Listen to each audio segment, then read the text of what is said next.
Used car కొనేవాళ్ళు ఏ విషయాన్ని దృష్టిలో పెట్టుకొని ఆ కార్ని కొనాలి? ఫస్ట్ పాయింట్ ఏంటంటే యూజ్డ్ కార్ కొనేటప్పుడు అది ఫస్ట్ సర్వీసింగ్ హిస్టరీ చూసుకోవాలా. 2 కార్ వాల్యుయేషన్ కానీ కార్ రిలేటెడ్ డాక్యుమెంట్స్ అన్ని పర్ఫెక్ట్ ఉన్నాయి, ఆర్టీఓ అని రిలేటెడ్ టు ఛార్జెస్ ఏమైనా చలాన్స్ ఏమైనా ఉన్నాయి, ఇవన్నీ మేజర్గా కార్ కండిషన్ చూసుకోవాలా.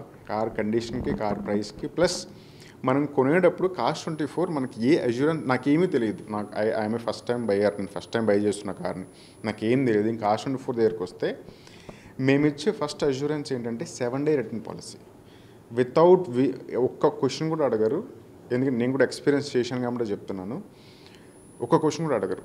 వితిన్ 7 daysలో as per policy if that ఒక పారామీటర్స్ కనుక 500 బిలో కిలోమీటర్స్ తిరిగితే కనుక ఎవరు ఏం అడగకుండా కార్ని రిటర్న్ తీసుకుంటారు. Not even a single paise వాళ్ళు ఎవ్రీథింగ్ విల్ బి రిఫండెడ్. ఈ మధ్య కాలంలో చూస్తున్నాం, ఎండాకాలంలో ముఖ్యంగా వేడికి ఈ కార్స్ కానీ మోటార్ వెహికల్స్ పేలిపోయి మంటలు వచ్చేస్తున్నాయి. కారణం ఏంటి మేడం? ఇది టు బి ఫ్రాంక్ చెప్పాలంటే ద వే దట్ ఇప్పుడు మేమన్నీ మా ఓపెన్ పార్కింగ్ యాడ్సే ఉన్నాయి. మేము ఇప్పుడు వరకు ఆ ప్రాబ్లం అక్రాస్ ఇండియాలో ఎక్కడ ఫేస్ చేయలేదు.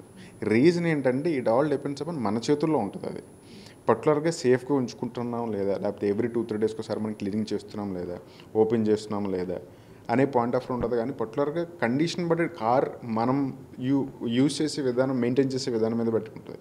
అది there is nothing related to any other parameters అయితే కాదు.